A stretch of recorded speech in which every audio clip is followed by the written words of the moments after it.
at that point, you're not there to play it safe. Like if you're not taking risks, you're not competing. It's empowering, you know. I mean, anybody who's done a CrossFit workout, you finish your CrossFit workout and you're like, I'm on top of the world. Yeah. Like a hunger for competition and like that super intense structure, routine. I still had that desire. Listen to the way people feel and the motivations for doing the things that they did. It was like they were describing me to a T. I'm not trying to solve everything for you, but I know that sometimes you just need somebody to listen. Learned the most is how to fill my cup by filling others. Welcome to the Hungry Dog Barbell Podcast. Join me as I talk with passionate people about their life's failures and successes, and most importantly, what keeps them hungry for more.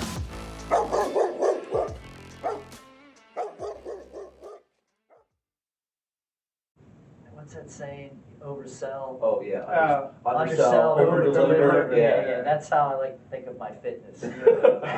I've been the opposite.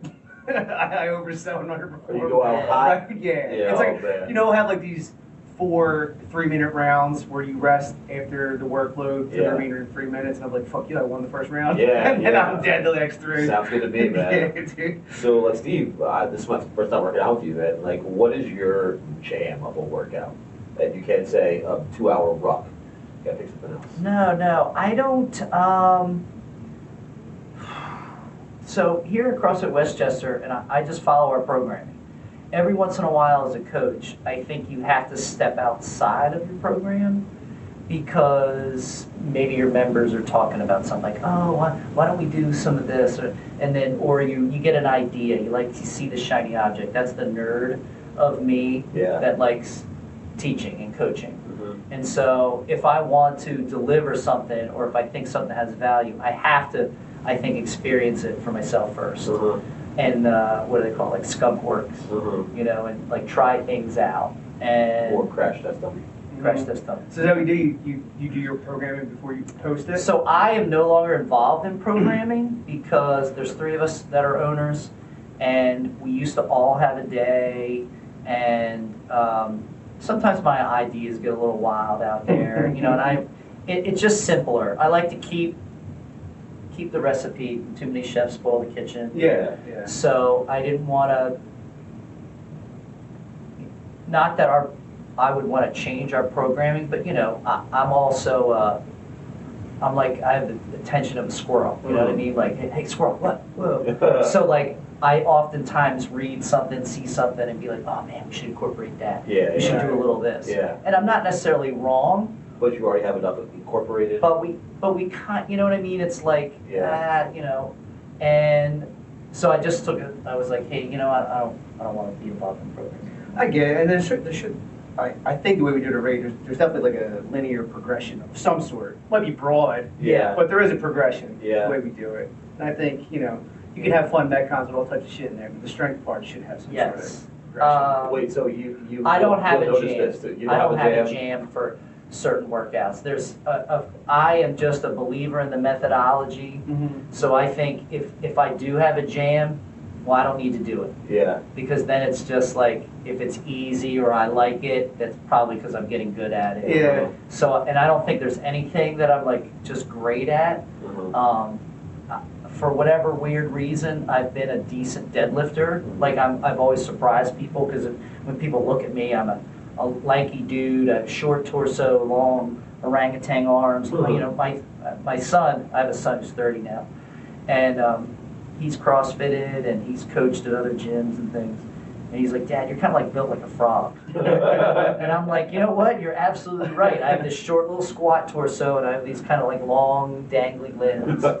And maybe that's it, I don't know, or maybe it's just my exposure to deadlifting. I've always deadlifted at some point in my programming. Yeah. So when deadlifts are in it, I feel very confident that I know, like, I'm going to be able to do that weight. That's not going to be the problem with the workout. Right. Other things are just, they can come and go on me. If I had a shoulder injury for a while, so then I avoided a lot of hanging and pull-up stuff. I'm just getting back to some of that, but I got to be careful, and you get a little leery. If you're asking what I'm good at, I'm much better at interval training. Like I can go and hit something hard, and then I know I get a break. Mm-hmm. those kinds of things are my jam. Right. Interval type training. Anthony, what about you? I feel like you just told us you're the opposite of the interval. Yeah, my jam is the sprint workouts.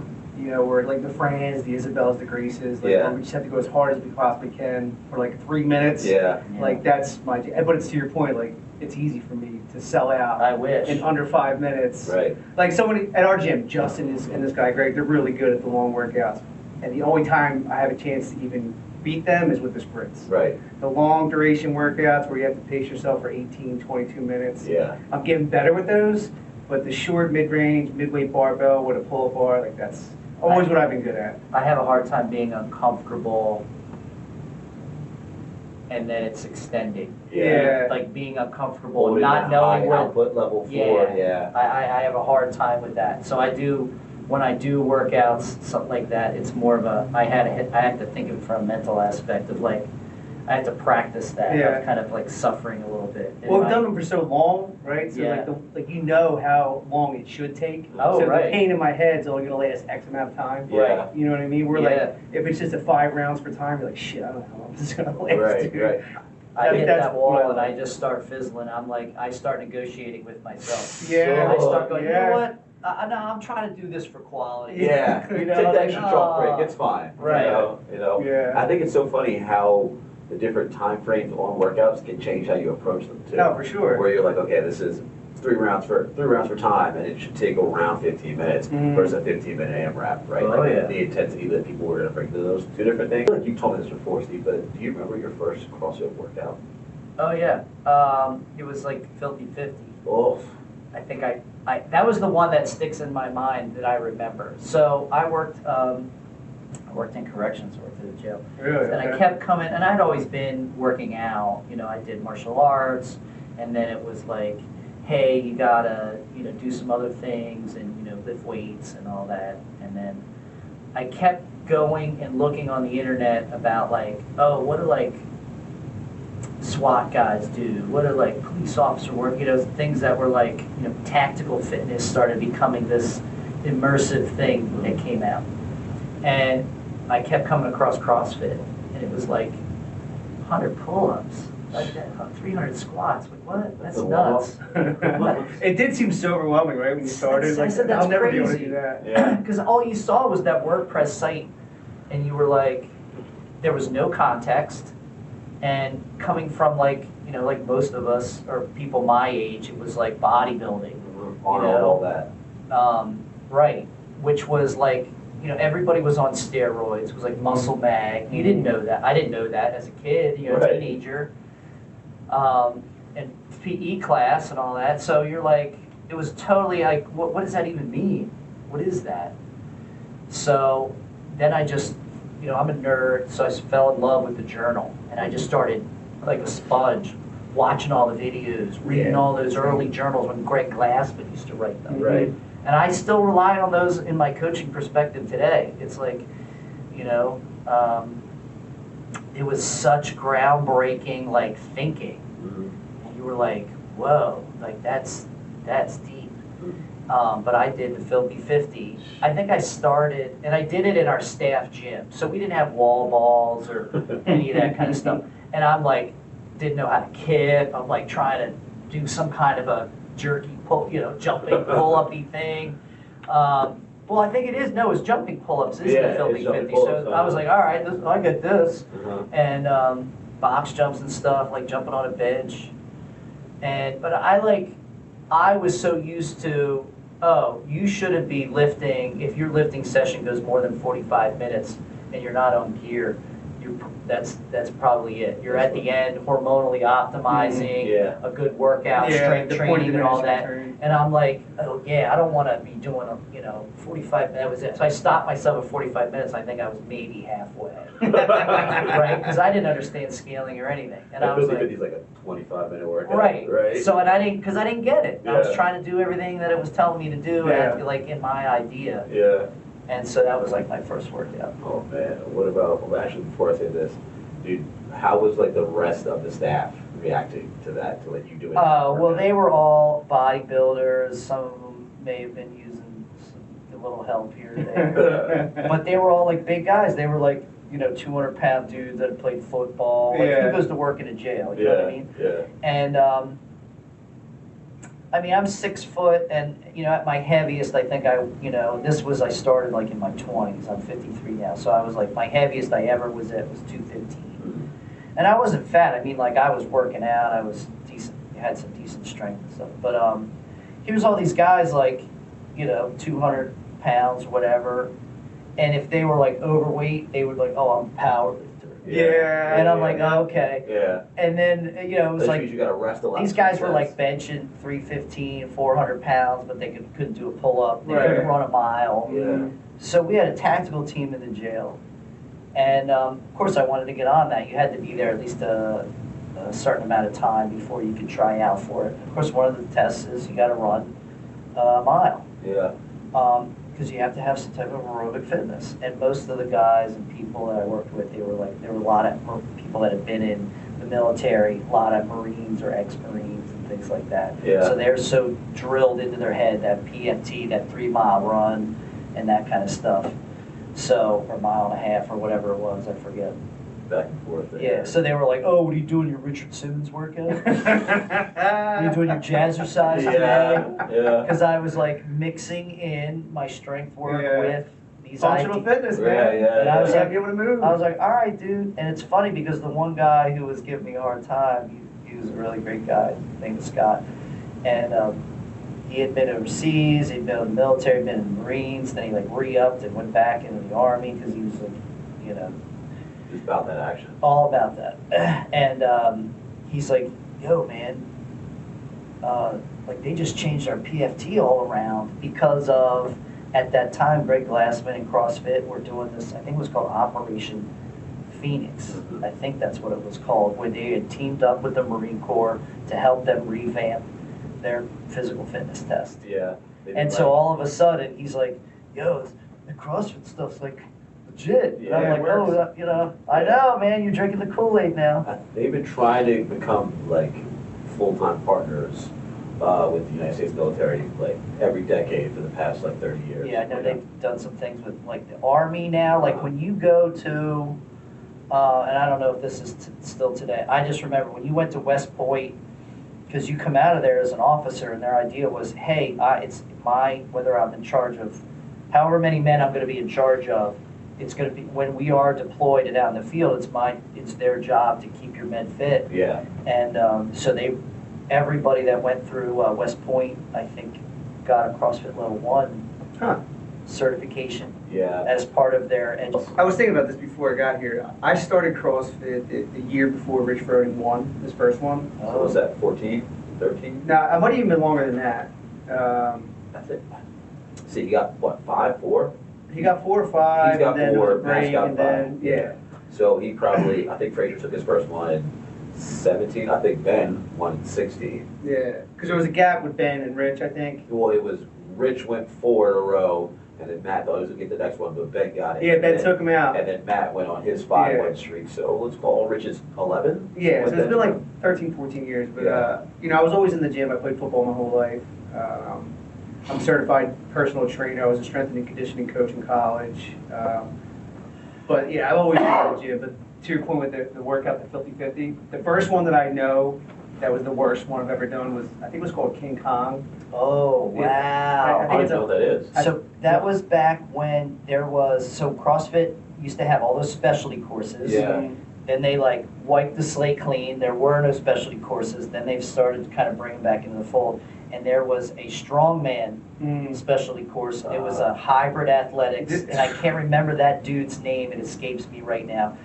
And then like when he had his course, He had some workout. he was a strongman that started adding CrossFit methodology into a strongman training. Yeah. I wish I could remember his name. So And he The started workout doing is King Kong. 100 clean and jerks, 135. See you later. Every minute on the minute, 5 burpees. And I remember I'm doing this class, and I just started CrossFit like 3 months before. Yeah. And you just learn how to do a clean and jerk. Even though you played football your whole life, and you're cleaning and you're jerking and you're deadlifting. No, that's not the workout I'm thinking of. There's another workout Is there another called one? King Kong where Is it's there? like clean 315. No, once. this wasn't that. And it was like, I forget what the other stuff was. It was all this weird, Cool. not weird, but Yeah. it was heavy strongman stuff. I'm out. Yeah, but you know, like when you're dying, when the next class starts and you still haven't finished. Yeah. It was fucking brutal, I man. bet, dude. Because like, you know, you can only get like 2 reps in at a clip because the 5 burpees are taking in 30 seconds at this point. Yeah, that's the worst because you're like. That's Kalsu. It's the same thing as that. That's what it was, Kalsu. Kalsu. Kalsu. Kalsu's worse. It's thruster, 100 Oh, okay. thrusters. Yeah. Maybe I'm butchering the name. So yeah, I can't wait for Steve to tell us what King Kong. All right, King Kong is 3 rounds, 1 deadlift at 455. Yeah, okay. 320 for the ladies, 2 muscle ups, 3 squat cleans, 250, 175, and 4 handstand push-ups. Yeah, I've done that. Yeah, so you could make that one of the Saturday choose your own workouts. I mean, that's cool. Yeah, but just not this Saturday when I coach. Do it another Saturday. That's crazy. Oh, but yeah, Kalsu, dude, I've done that. That's probably not my first, but within my first 10 workouts. Yeah. And that was when I was still in the like doing CrossFit at a Globo gym like territory. And I'll never forget doing it with dumbbells before it was a big dumbbell weight in CrossFit. Right. But like sitting down for a whole bunch of rounds. Yeah. Like you know, you don't really understand intensity until you go in the building and you are around people that actually do CrossFit. Yeah, I tried doing DT in the Temple University gym. It was like, it took me like 30 minutes. When, you know, it's a fraction of that. You can't do a CrossFit workout, not a CrossFit gym. It doesn't work out. Yeah. You know, you need the atmosphere, the environment. I think you can do it after you become a CrossFitter. But you've got to, you know what I mean? Right, Like, when you first are doing it, and I hear people go, oh, like, because people ask us all the time, they're like, and one of our first questions, they're like, yeah, I want to join your gym. And I'm like, oh, well, here's how we do an on-ramp program. Of course, yeah. And yeah, but I'm an athlete. Right. No. That's what I said. Oh man, and you have to know. You don't want to, because they don't know. Yeah. And you don't want to. You know, there was a different time where you're like, no, dude. You know what I mean? But you know, it's not a good business model to be that elitist where you're like, oh, dude. And you're supposed to spread the wealth across. Right. But I remember gyms were a lot like that. Like, no, dude, we don't want you at, like, it was like this kind of feeling of like, no, we don't want you at the gym because you're a goofball. You don't get it. But it's like, well, no, it's your job to help them. It could be, some gyms could be pretty culty. So, but yeah, like, people will be doing it at home, and I'm like, no, you don't understand, man. When that clock goes and everybody's ramped up and feel the energy, it's a whole different vibe. Yeah, I still get nervous like I'm going to get into a street fight at 3, 2, 1, go after like 13, 14 years. Still. I mostly, and you know what? I sometimes still get that. It's not 15 years in. I still get it. One of the good things about CrossFit, especially this year's Open of 2023, I did not get that feeling at all. Like, it's starting the workouts, these workouts they had this year, I had that feeling in my stomach, like, oh man, like I know what this is about to feel like. And like you're excited for it. You know, like it's just that crazy feeling. And the intensity thing is like we talked about, we did this workout together today, and I'm like, all right, like I'm dying. I need to rush for these double unders. But if I can get back to them a little bit quicker, then I can shorten the distance between us. You know, like it gets to that point where you're like, I don't want this person to be like this far ahead of me. Right? Like, so I need to and you can know push a where little you bit harder. can, you know, kind of close the gap at. Exactly. For sure. So are you from the area? Are you from the Northeast? I'm from Philadelphia, born and raised. Yep. What high school did you go to? Father Judge. Nice. Father Judge, and then Holy Family for a year. Then I had a daughter, and then got into construction, college, back in construction, now back in college again. Back and forth. Yeah. So did you play sports growing up your whole life? Yeah, all 4 sports. Played baseball, football, hockey, basketball, but then in high school just football. My dad was my coach in grade school. Like sports were a huge part of my life growing up. And you know, it's back in the day. You're growing up with your friends. It's not so much anymore, but 2-hand touch on the street, tackle football on the weekends. Oh yeah, like I never played sports in school because like you were too busy playing outside. I was just when I moved at like right in middle school or what junior high, whatever you want to call it now, and it was like I went from this, oh yeah, we're out playing everything, outside all the time, and then I was just like, I was just oblivious. It was like a big school, and I was from a little teeny elementary school, so I was like, do I sign up for sports? Like, how do I do that? I don't know.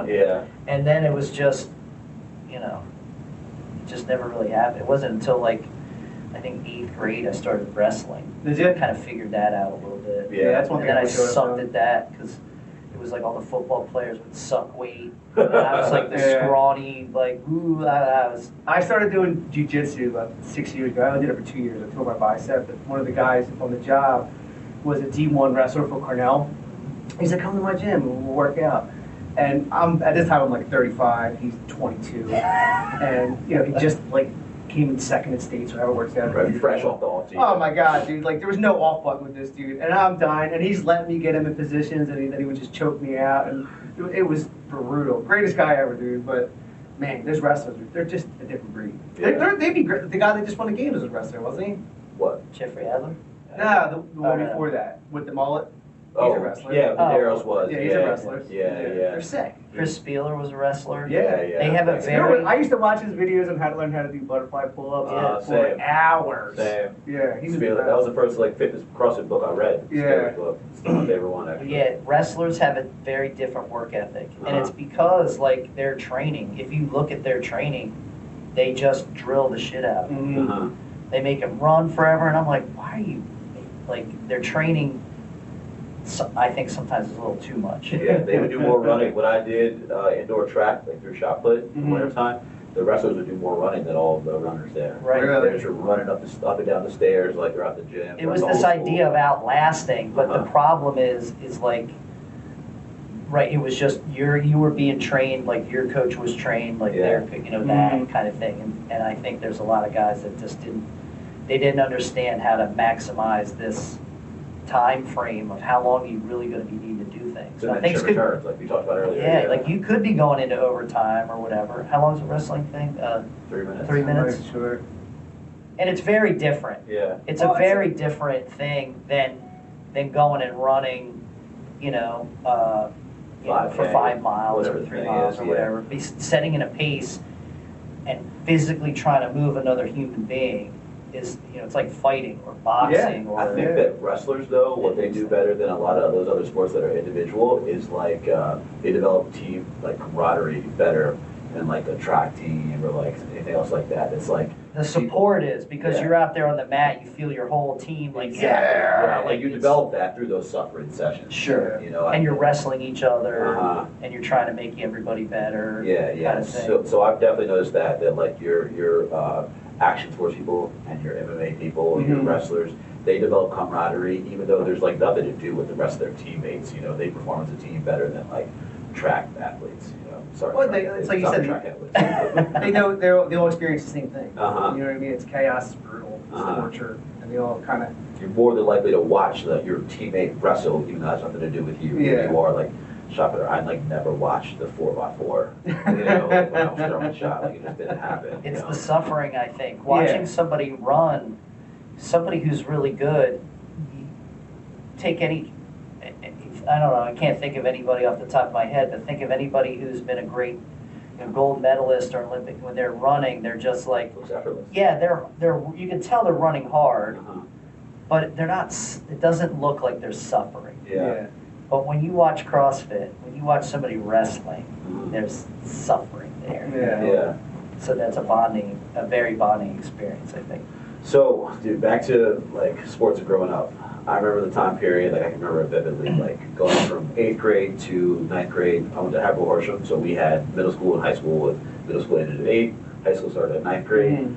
My friends, the ones that we played outside with, like around that time period is where you started seeing the divergence of people that would continue to play sports, go do the outside stuff, like when they got home, and like homework and stuff like that, and the people that were starting to get high, like around that time period. My friends that, like I said, I can remember vividly, there was St. Catherine's of Siena, Catholic school that was like half a mile from my place. We used to play basketball there all the time. It went from one summer, half of us kept playing there, and the other half people started getting high. Did you have the same experience? Like, do you know when drugs start to enter your inner circles? Yeah, I would say like junior, senior year. I didn't hang out with athletes. I might have one or two friends that played sports, and everybody else was just kind of like just regular students. But in my neighborhood in Northeast Philadelphia, I graduated in 2001, and drugs were a huge part of our neighborhood. People were getting high and going to school, selling drugs in school. But junior, senior year, like the drinking, the smoking, the pills, the ecstasy, really became a big thing about senior year. Party drugs, damn it. I remember people were going to like middle school and high school dances, like not even prom, like winter balls and stuff. Well, we would drink 40s and go to the Rhine dances like freshman year. You know what I mean? Like, I just think it was normal. We all put down like 2 40s before walking to the dance, and like, you know, so you can get the most girls. You know what I mean? That was just, it was so normal so early on for all of us. Yeah. You know, it just was like, I don't want to say it was like a rite of passage, it just was what we were all used to. Like, you know, my house, senior year was the party house. My dad got sober when I was a junior. So junior summer. So senior year, he would go to AA meetings on Friday night. He would leave the house at 5:30. The keg would get brought in at 5:31. And we had like an unwritten rule. I think I took advantage of him feeling bad for, you know, kind of being an addict and an alcoholic. So like, as long as the house was clean when he got home, he wouldn't say anything. Yeah. And I had 2 sets of friends. I had the Father Judge friends, and I had the Lincoln High School friends. Father Judge friends were upstairs drinking, playing flip cup, doing pills. The gangster friends from Lincoln were in the basement smoking weed and just doing whatever. It was like we would kind of mix and go upstairs, downstairs, but it was like my house was the party house. Yeah. Yeah, it was just, we would get to a point, it's crazy to think about it, like, you know, Oxy 80s were big back then. We're scraping the time release off at the table senior year to get high faster. In school? No, at my house on Friday night, the party house. Like, well, that became the go-to way to do 80s, right? Like, so much so that when they were trying to combat the opioid addiction, you know, they coded the time releases so that you can't scratch them off anymore. And as soon as one genius figures out how to do it faster, we're like, oh, that's great. Right. See, was it like normalized like that for you? I mean, I went to O&J Roberts, which was like, you know, what district was that? Just south of Pottstown, right? So I think the worst thing I ever did into my high school years was I was such a nerd. Like, I wasn't like a book nerd. I don't even know. I was in this weird fringe of a friend group of just some people that were like trying to figure it out. Like, I wasn't a jock, and I wasn't like, you know, the computer guys yet. Like the AV crew, that we didn't even have. We didn't have computers back then. It was like an AV crew, right? Rolling TVs out. I wish I was in the AV crew now. I mean, and or there was like band people, like that was a clique, and then there was like theater, so, you know, like chorus and band and theater were kind of that kind of squad. I was in this weird, eclectic, kind of artsy, fringy. I wouldn't even know what to call it.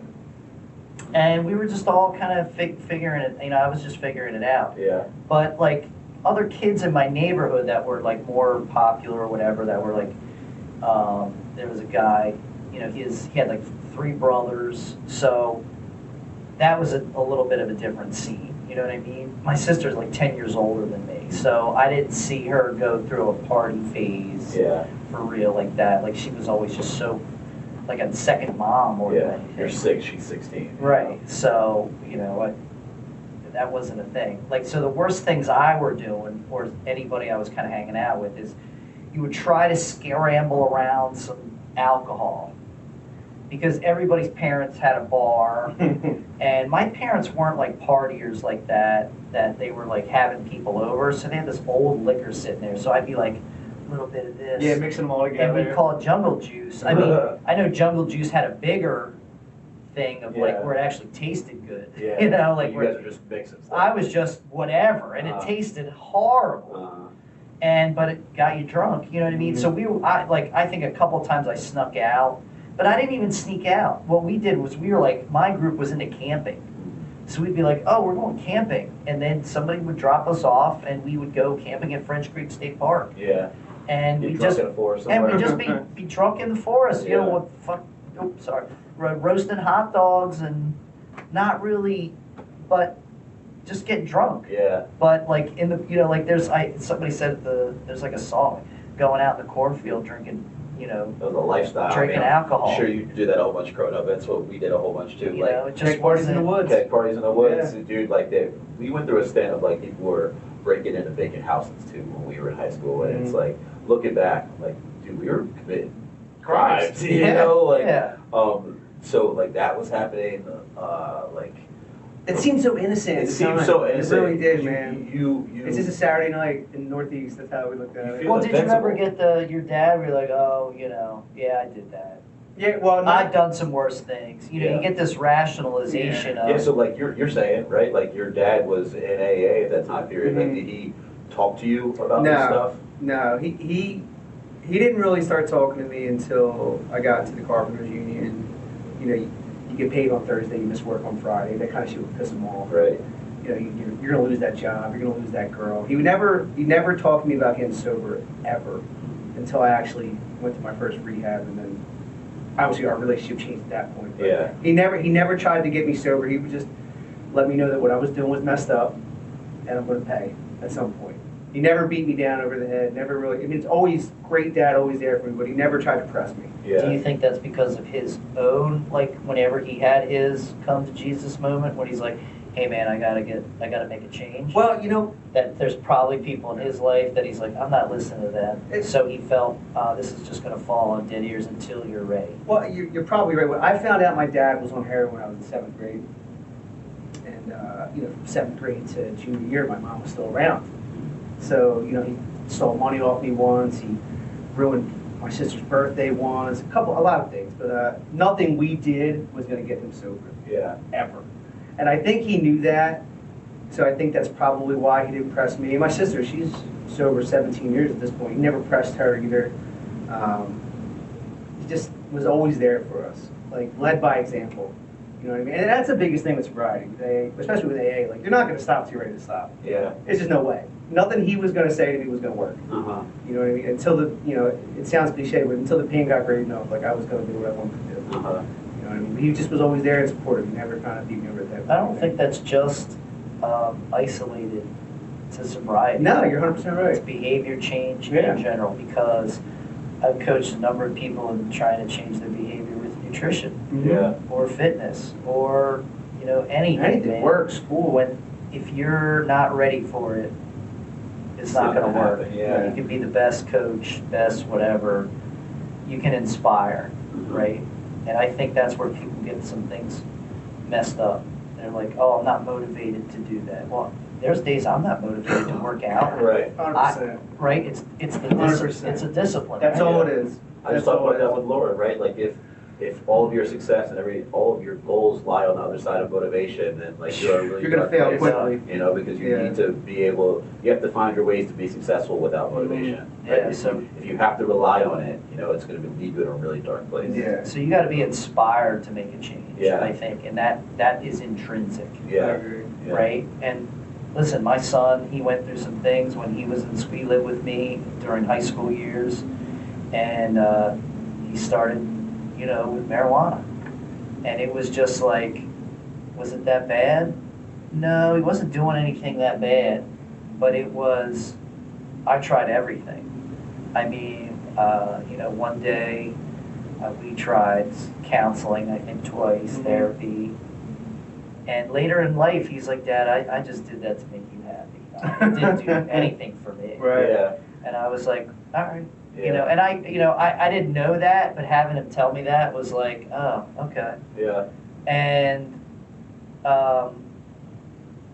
there was just like, I tried everything. There was one time I tried to put him through a wall. I was gonna literally just try and beat it out of him. I did it, but we got physical with each other. But it was like, I was just like, you're like, hey, right. When are you gonna get it? And it wasn't because of what he was doing. It was because of how I thought that was going to not living up to his potential. Yeah, I was gonna this kid was stun him. Yeah, I was just like, you could do anything you want, dude. You have that type of personality. People love you. You know how to, you know what I mean? So it was just like, all right. And at one point we had to part ways. I had to say, because I got remarried and I had two kids, little kids, and we separated. That had to be tough. And then I'm like, you're here messing up. Good. And I was like, I've got to think about, is it too late? I'm not influencing you. You're making these choices. And do I keep these other 2 children in and around that environment? Right. And I was like, he graduated, got through school, and I was like, you got to go. You want to do things your way. You don't want to do them in this way, so you can go do them your way. Right. It's time now. Yeah. He's like, what do you mean? I'm like, I don't know. You got to find a place to live. And I knew he was mad, and it hurt me so bad to be like, you got to go. Yeah. But I didn't know what else to do. Yeah. I just didn't know what else to do. It gets to that point for so many people. Yeah. So like, But he's totally turned his life around. Like he had to figure it out, figure out his path. Yeah. And maybe go down that road a little bit further and then figure it out. So, and did you ever have anyone like Steve in your life before that showed you like, hey man, this is, because we talked about it being like such a regular thing for like where we grew up a lot of time and like drink and get high and all that stuff. Do you have someone that like showed you like, this is like, people don't just do this every day, right? Well, it's funny because my dad was that guy as well. Right. Like even though he was drinking and getting high through high school, the guy never missed work. Always had a big time job in the union. So I knew what the foundation was supposed to look like. Yeah. So even though like while he was not sober, yeah, he was the quote unquote functioning addict. Well, remember, and that's he was functioning, and then he gets clean towards the end of your high school when you're starting to pick up things. I think that's what makes things so hard is Well, because you for him, and I felt the same way. Right, like, you're able to do it. So why not be high or drink? Yeah. Because it's not, you're still doing it. Yeah. Steve, I took the test to get into graduate school high as a kite, and I nailed it. The GREs, nailed it. And job interviews to become a construction manager, high as a kite, nailed it. Doing well on jobs and projects, $400 million project in Princeton University. Couldn't draw a sober breath and crushing it. The only thing that was a problem is I was losing my soul by the day. Yeah. There's other places that it's happening, I would imagine, and it's not showing up in, like, when we put things on the graph, like, oh, well, he's successful. Yeah. It's like, because we put so much emphasis on external factors instead of. Well, you talked about your son, and I bet, because this is what happened for me, I bet the way you raised him, at some point when he was messing up, he knew deep down inside that whatever he was doing was potentially wrong. And that plays a part, right? That's how I felt. Like I had a good upbringing up until 8th grade when shit hit the fan. So like, my dad was my baseball coach in grade school. I knew that what I was doing was wrong, and I would feel the impact of that. Yeah. But I just didn't care. Yeah. And at some point, the issues started to mount up, and they weren't necessarily on paper, but it was our relationships, the way I was feeling about myself. Like I was a shell of who I thought I should have been, not too long ago, and finally made a change in my life. And but I think my dad and my parents, my grandparents, my uncles, my aunts, they were all always very supportive because they were always doing the right thing. It's like you knew what it was supposed to look like. Yeah. I was just lucky enough to get my education. I went to undergrad. I've been a successful carpenter, construction manager, despite my issues. And I was playing with fire for a decade in my career, and luckily it's not like that today. Yeah. How did things develop for you? Like, tell us, like, do you have like a rock bottom that like always got you clean in the middle? Do you have like a final destination? You're like, all right, this is where I had to stop and like really start to get clean. Like, how was your journey? Well, so right now I'm 8.5 months sober. I've been in and around AA for 15 years. Nice. And I had a year and a half sober 6 years ago, but I knew that I was going to drink. At a year, I knew I was going to drink in 6 months. Yeah. And it took me 5 years. Did you go in like, yo, I'm going to get this year and then? Well, so a typical addict, I got sober, got a great job, got engaged, and then when my wife scheduled her bachelorette party, I was a year sober, and it was 6 months later, and I'm like, this is the ticket. This is the ticket. So she went away for a couple of days. I went to AC with my buddies for my bachelor party. I was supposed to be sober, and for the next 5 years, it was just chaos. Yeah. But what happened for me this last time, in October, I'm down the shore. We had just bought a condo in Margate. My wife threw me out for catching me with drugs for the millionth time. You know what I mean? And I'm driving back and forth from Margate to work. I'm meeting a deaf guy in South Philly for Percocets. We're FaceTiming so he can read lips. And I'm like, what the fuck am I doing? So I leave work, I go home to start trouble at my house, because that's what I felt like I needed to do that day. And my wife is working, she works from home. I converted the middle bedroom to a salon, right? Wow. So what do you mean by you went home to start trouble? I just wanted to be a dick. I wanted to go home. Did you got high and then you're like, I'll be Oh yeah, I was high all day. I went home and like, I'm just gonna start trouble. Yeah. You know, and I acted like I was grabbing, you know, fit aids or something. She kicked you out, right? She kicked me out. Say, yeah. So I'm already traveling back and forth from Margate to Philadelphia for work. My job site was only 10 minutes from my house. So I drive home and, you know, they're not like physical or like just, I was being a dick. Yeah. I slammed the refrigerator, I grabbed my shit. She's like, you know, I'm disrupting her life right now. And, you know, I got out and I'm driving down the shore and I got a shower, right? I'm in my fucking shore house that I worked so hard to get. And I'm on my knees in my bathroom and I look in the mirror and I'm like, what the fuck are you doing? Like, you have everything, but like I was like soulless. Like you said, empty, right? No joy. I was like in full despair. Yeah. And my sister sent me a text like 10 minutes later, like, bro, I think you need to go away. And for me, you know, I'm a superintendent on a job site and, you know, I'm running this project and like, you know, you put that in your head, like, it's not like I'm the president. Like, they can live without me. Yeah. You know what I mean? Right. I call my boss. And how are you going to call him and say, hey, Well, listen, I know I'm on this big job, but give me 3 months. Here's the crazy part. You know. My boss was at my project that day. I'm in the bathroom in the trailer, and I just snorted perk 30. I walk out. He walks in to like into the trailer. I'm like, oh fuck. We walk the job site, and he's telling me how good I'm doing. Right? 12 hours later, I call this guy in tears. I'm like, man, I gotta go to rehab. He's like, for what? And I just drinking. You know, I didn't know what to say. I had to say something. I didn't want to say I was a stupid person in the trailer. Right. He said, where are you going? You know, I'm going to Karen Treatment Center in Reading. He's like, oh, get out. My ex-wife went there. You know Aerosmith went there? And I was like, instant relief. Yeah. Like, he's like, get clean, your job's safe. But for me, it was like, I could not believe I turned to the person that I did. You know, no relationship with my sister, my nephews, my wife. You know, and I was ready to throw it all away, and I convinced myself that this was the move. Yeah. I'll just live in my shore house, fuck them all. Yeah. And my sister just sent me a one-shot text, like, right, get some help. I think it's easy to do that, especially as a man. And I've been kind of talking about this, some other guys, that I did a weekend retreat with this guy who used to be a coach here, and he's gone and done a lot of inner work and things like that.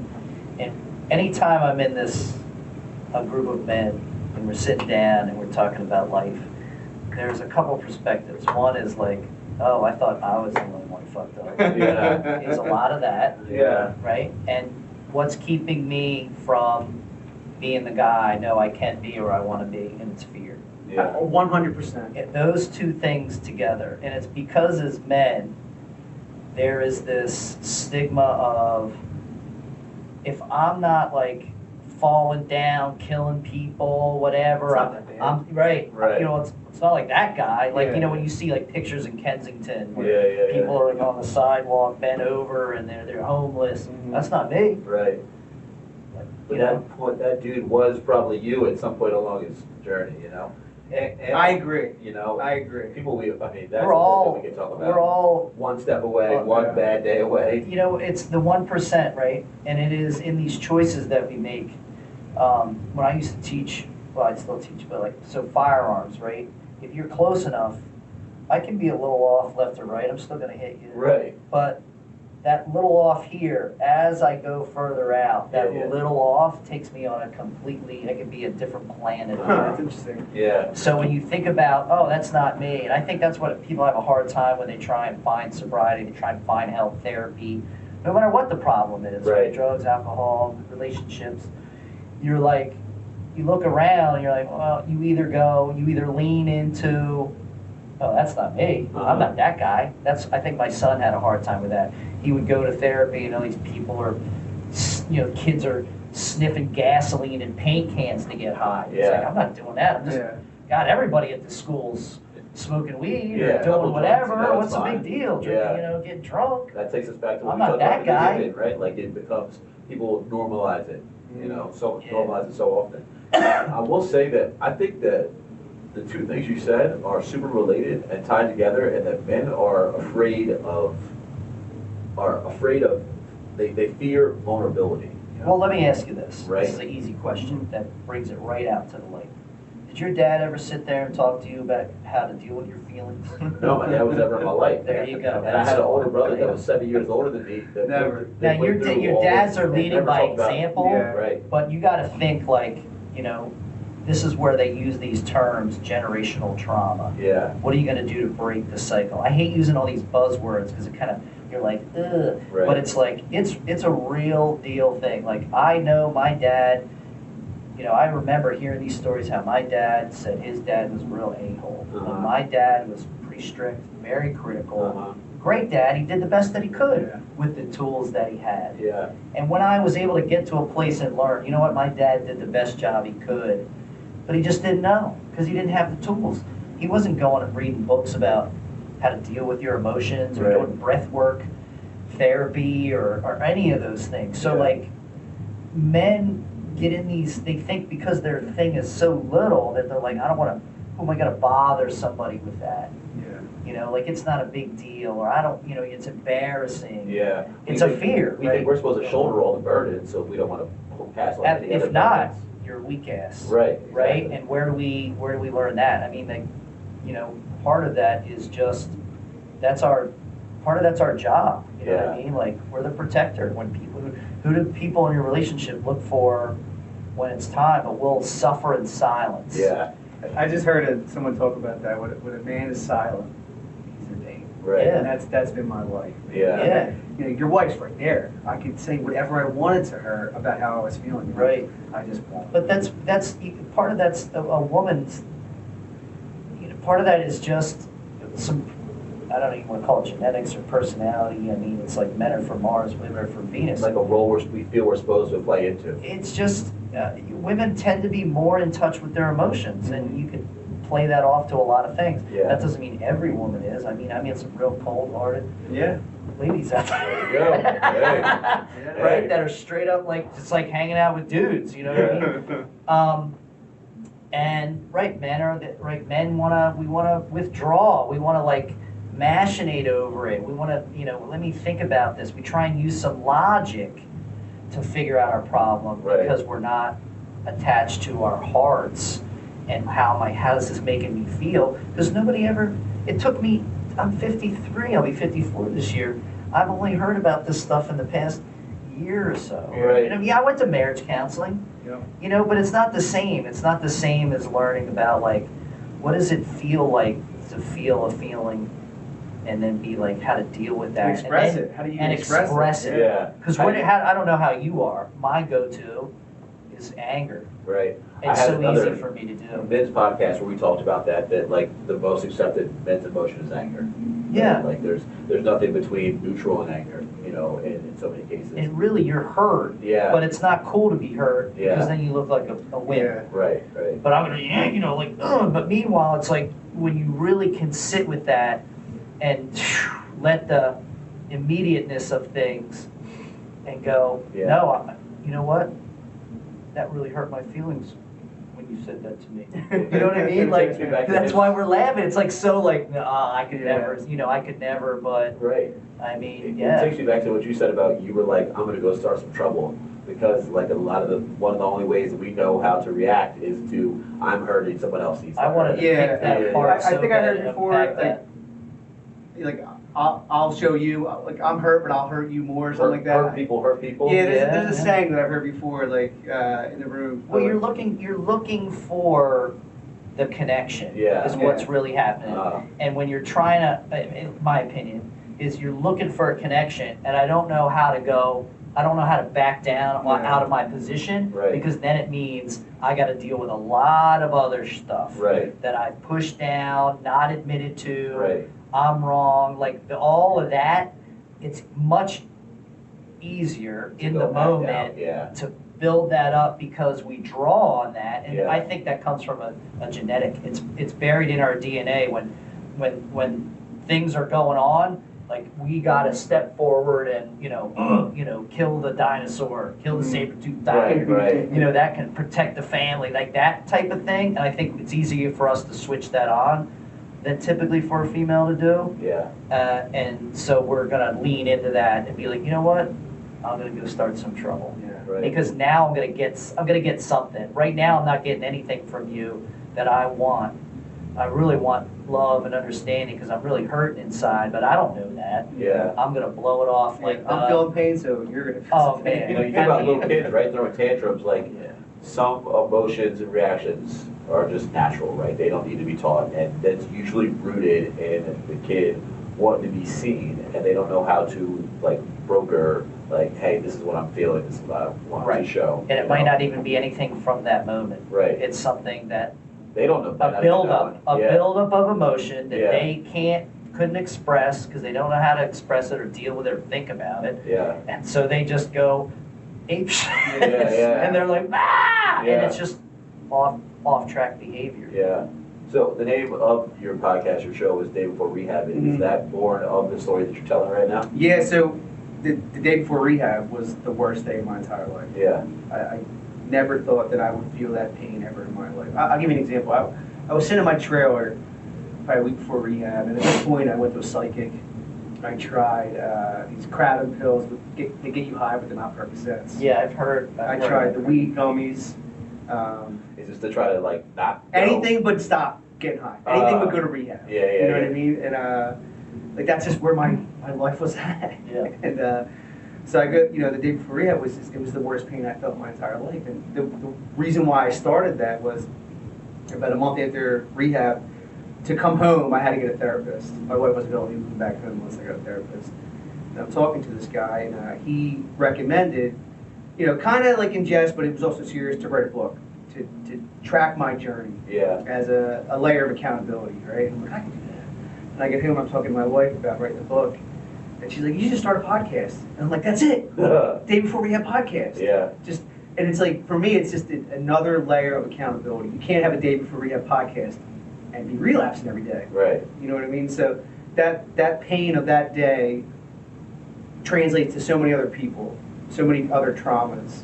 Like I had a person on who had an eating disorder, someone with depression. Same situation, traumatic. It was traumatic for me the day before rehab. What my trauma looks like might be different from yours. How did you get through it?